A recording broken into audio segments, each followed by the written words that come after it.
You know, the biggest problem with Singapore bus enthusiasts is that when they make all these route amendment suggestions, I'm talking about YouTubers, not commenters, by the way.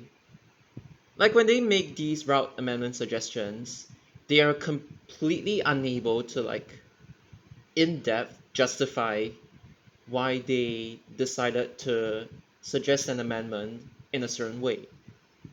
Like all they're able to give you is just these one or two reasons and that's it. Or even if they give many reasons, those reasons are like really overly simplistic or on the surface. I'm not saying that like every single bus route suggestion you have to like go in depth or anything, but it's like you just wish that like some of them they would at least be able to like justify their choice of routes a little better. And by the way, this one here is an actual good suggestion. And keep in mind that when I evaluate these routes, I'm not evaluating based on like whether I like it or not personally, but I'm evaluating them based on whether they would actually work out in real life. Like even if it's like a little bit sketchy, but you're able to actually justify it, be it for present day or for future use, then I would take it. Because I find that like despite me reminding people tens and thousands of times, people still come to me and then they say, why not 506 go to Bangkok? And the thing is, I've already addressed this in other videos. I really don't want to repeat myself over and over again. The reason is because of farebox recovery rate.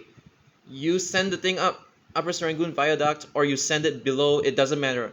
If you overstretch a route, it's going to not do well in terms of like farebox recovery rate.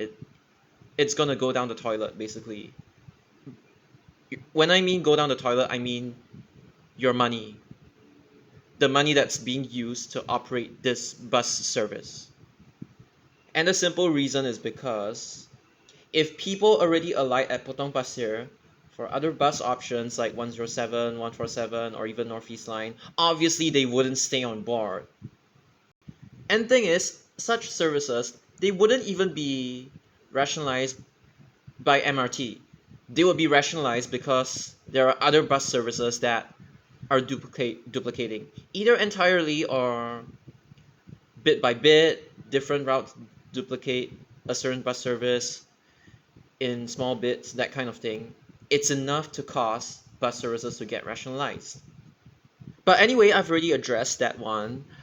I just, for the love of God, I do not want to see any more comments asking me about this shit extending to Bangkok. Please, no more. I've already did like an in-depth analysis many times. I do not want to do it again.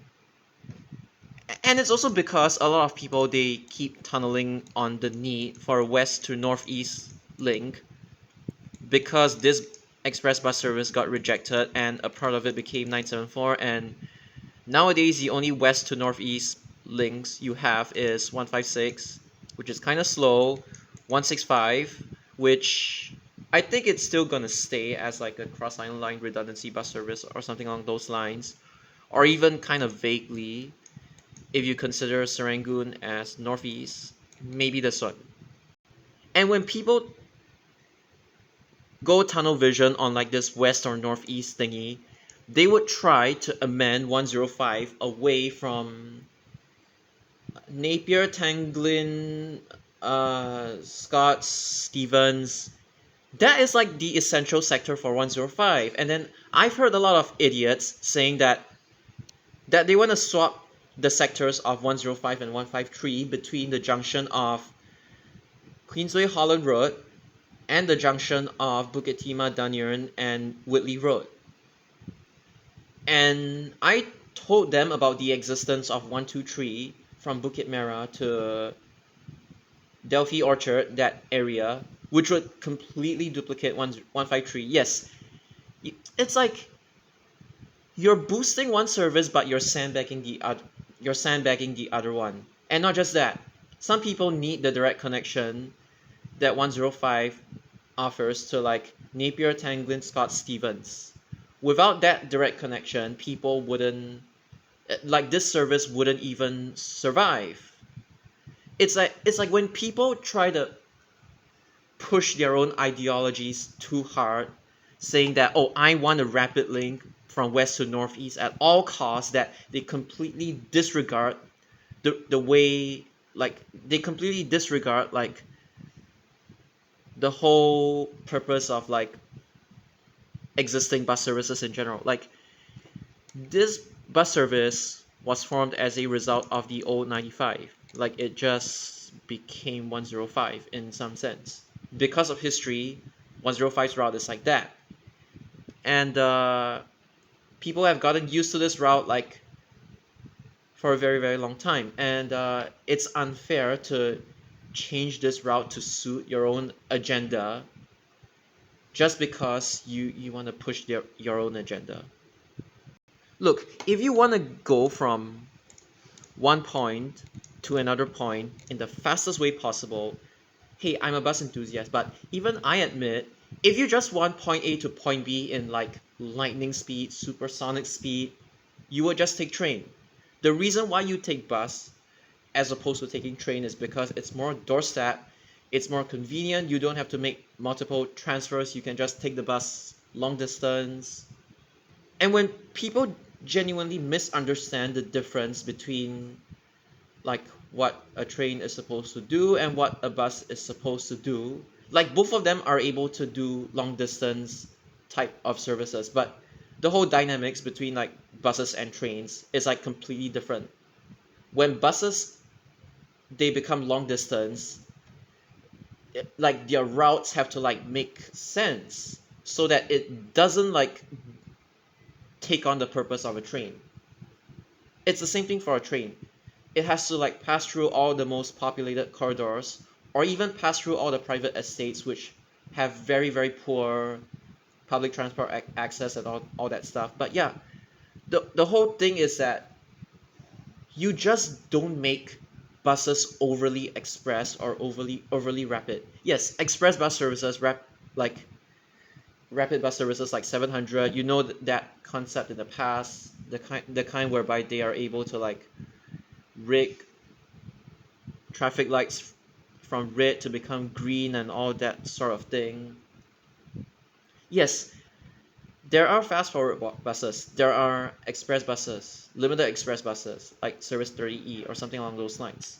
Yeah, there are those kinds of bus services, but they are only there because they serve a purpose that is completely unrelated to the train's purpose.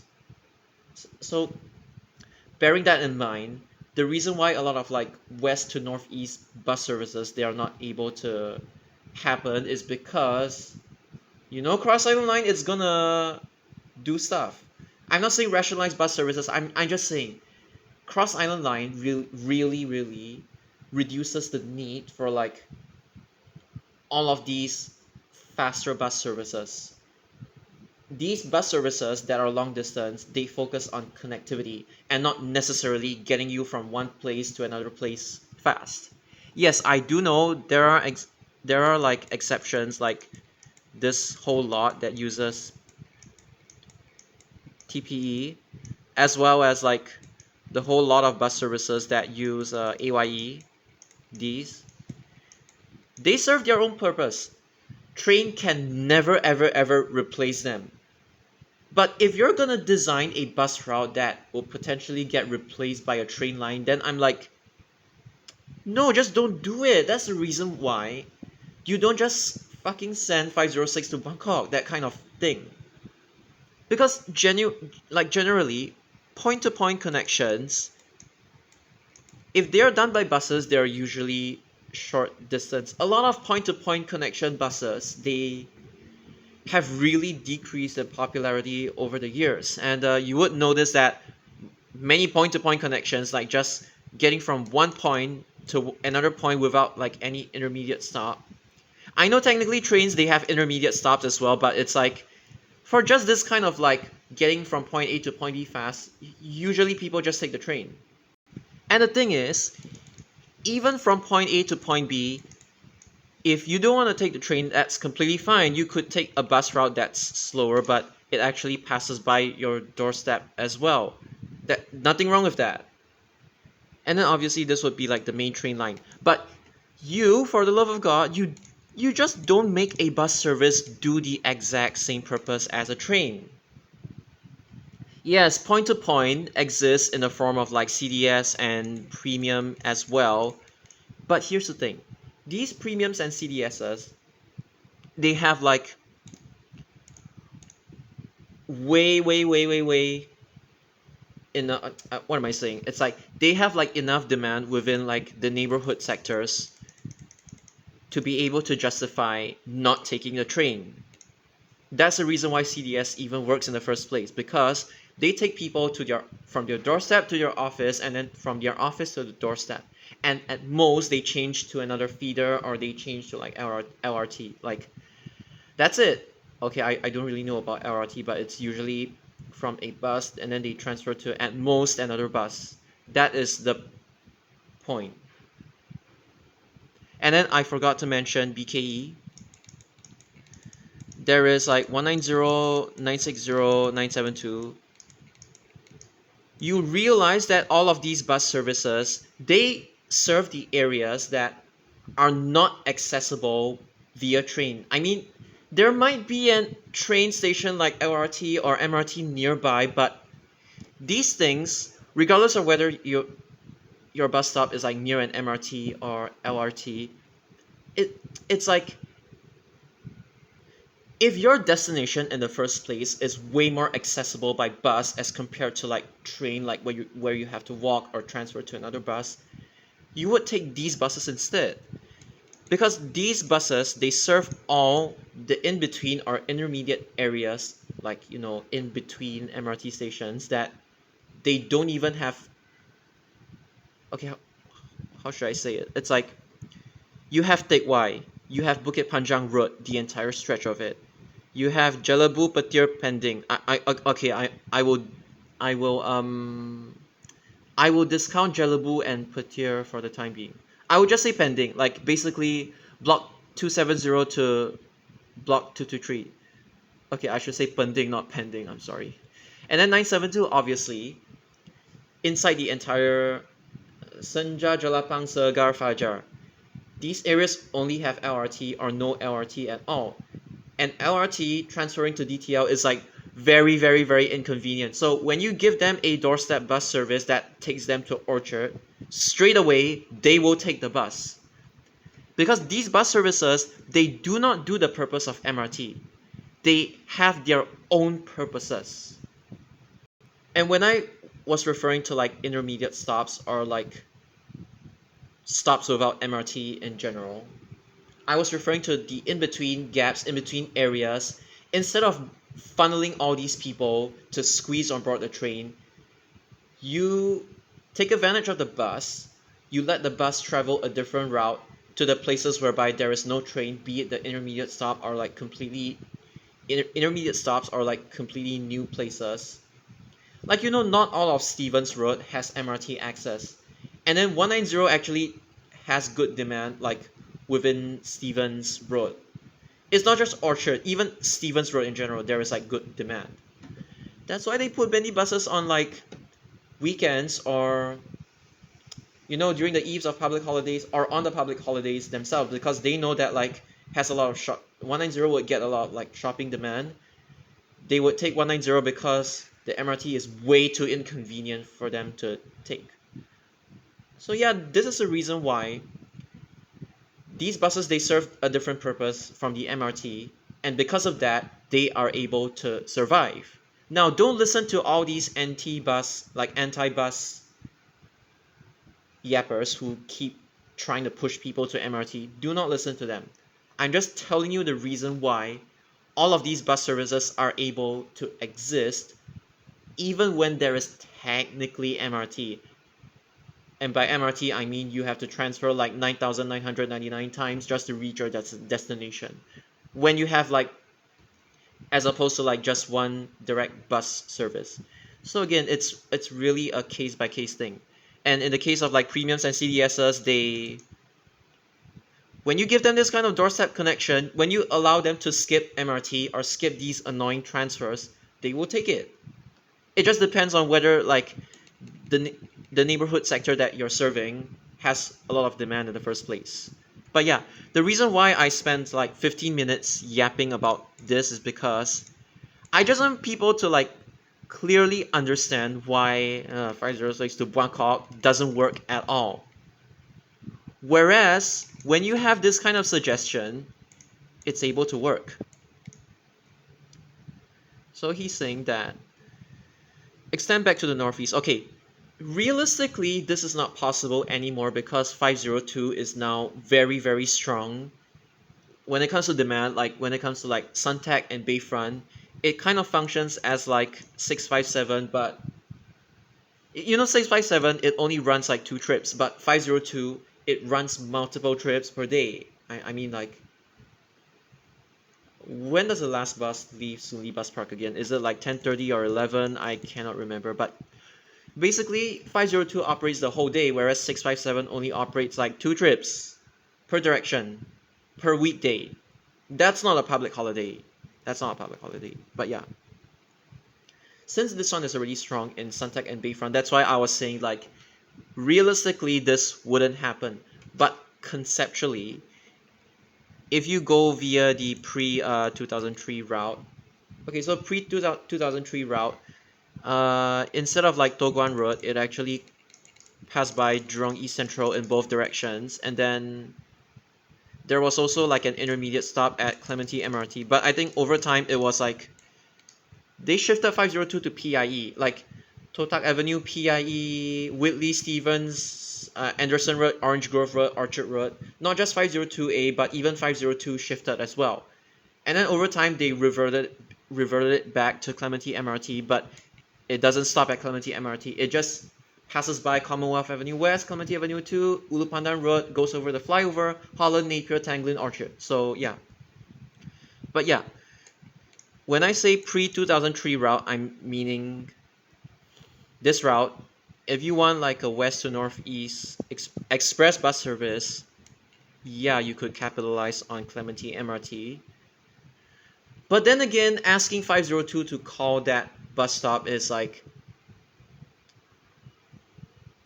the eastbound of Commonwealth Avenue West at Clementi MRT. It's like you can call it, but the westbound I would prefer to skip it because of just how much demand it has. So that's one compromise that you're gonna have to make if you revive this route. Then yeah, so basically he is saying after Orchard Road bus stop 6, you go into Buyong Road, you go into CTE, and then you exit via Ang Mo Kio Avenue 1, Lorong Chuan, Boundary Road, Yio Chu Kang Link and Road, Hougang Avenue 2, Hougang Avenue 8. And you don't even have to follow Ang Mo Kio Avenue 1 all the way till Avenue 2, Hougang Avenue 2 if you don't want to. You can just make it exit at Ang Mo Kio Avenue 3 instead. Or even make it go like 511 and 512's route, like Ang Mo Kio Avenue 3, Yio Chu Kang Road, Hougang Avenue 9, Hougang Avenue 4, and then 8. So you got 2 options. But the difference is that he was suggesting to from Avenue 8 you just turn left to Hougang Avenue 6 before going to Bangkok ITH. So it's like short and simple. Since Hougang is already kind of full, you just make use of Bangkok. Plan is to give certain residents of Bangkok, those who live nearer to, okay, basically another option into the, okay, not really the city, but like to the shopping district, rather than going to Dhoby Ghat, yes, and also giving, it's basically another option, that's correct.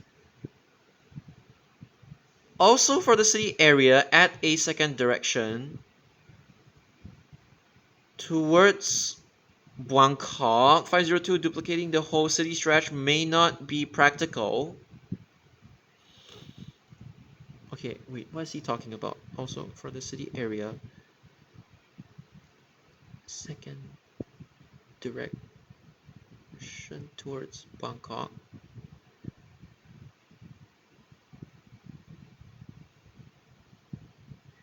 And the current direction towards Boon Lay. Okay, so he doesn't want Pioneer Road North, he wants to shorten to Boon Lay, and then... Okay, I'm sorry, this part is like a little bit not clear.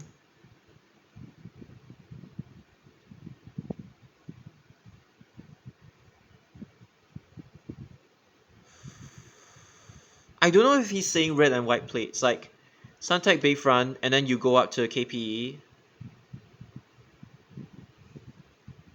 And then the other bound is like what? CTE, PIE. No. Wow.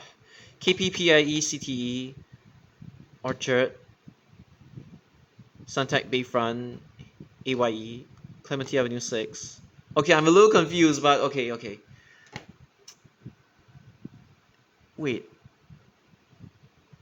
Okay, I'm sorry, I don't understand what he's trying to say. Shorten to Boon Lay. Okay, I'm able to explain at least this part because he's saying that when you shorten 502 to Boon Lay, instead of like making it go to Pioneer Road North, 185, which goes to like Jurong Town Hall Road, you have to make this 185M loop at around Jurong East Street 24, 21, Jurong Gateway Road. You have to make it loop. And so basically, you need to compensate Boon Lay Avenue, Jurong West Central 1, Street 64, 75, Avenue 5, Pioneer Road North. So it's kind of like a 123, 123M kind of thing, except that they both start at Soon Lee bus depot for a 185's and M's case, like a conceptual 185M. I think that's okay, but I feel at the same time I feel it's like a little bit overcomplicating things. Because in reality, 502 is like never gonna change already. I would rather you just introduce like an express version of 165, like conceptually. I haven't really like planned the route or anything, but just a conceptual version of 165. That's actually useful, not OTA or anything. I don't know if it's like full day or just peak hours only, but yeah. And instead of like bringing 50, I mean, you could bring 501 back. The only issue with this is that right now there are other city direct services that kind of like do the same thing as the old 501. So that is one downside of bringing 501 back. Because it's like, in my own opinion, 502 is like never gonna change already. But you should just... For me, the concept would be a little bit different, but I understand like what he's trying to do. Okay, then I remember I have like some more comments as well. Okay. Was he the one who suggested 506 to Bangkok? I couldn't remember, but never mind, I've already addressed it anyway.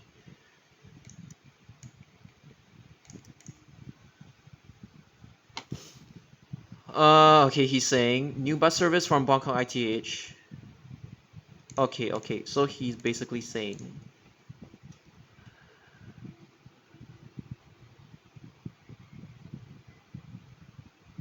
you still loop it at Serangoon Central, but basically the Lorong Asu, Hougang Avenue 1 stretch is not going to change.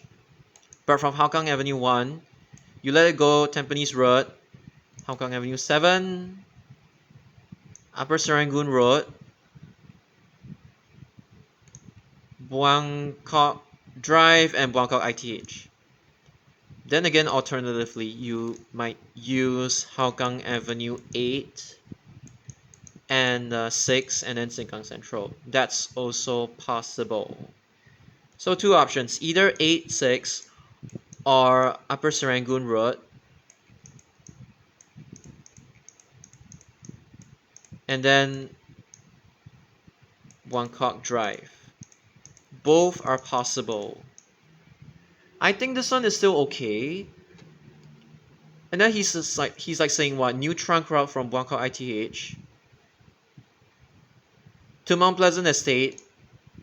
Okay, 854 isn't that crowded. 163 isn't that crowded, but 163's frequency is piss shit. So he's like saying, I'm just gonna assume it's Buangkok Drive, Yio Chu Kang Road, Upper Thompson Road. Oh shit, sorry, no, he did specify. Buangkok Buangkok Drive, Yio Chu Kang Road, Ang Mo Kio Avenue 431 Upper Thompson Road, and then Mount Pleasant. And then you can put it at Toa Payoh if you want. Okay. I know he's pitching it to Marymount. The issue with this is that it's gonna just be seen as like a Thompson East Coast Line duplicate. I'm so sorry to say. This one has potential. This one is not gonna have potential because of what I said previously. This thing is literally gonna get eaten up by TEL. Just no two ways about it. You have like what? Mount Pleasant, Caldecott, Upper Thompson, and then there's also Mayflower. You're not gonna be able to justify duplicating all of these MRT stations. Because the whole Yio Chu Kang Road thing, they would, in fact, they would just take you. They would just tell you to take 163 instead. They would just cite that this bus service duplicates way too many other services, be it bus or train. So, unfortunately, this one is just flat out not gonna work. This one, I endorse it because at least it serves like different areas. It serves new areas like Hougang Avenue 7, which is underserved currently. Because the upper part, yes, the lower part has like 87 and 151, but the upper part only has like this plus one other CDS. But yeah, the upper part really needs another bus service. Either to Upper Serangoon Road or 86. It depends on like which site has more potential demand. So yeah, again, it depends. But for me, I would choose 86.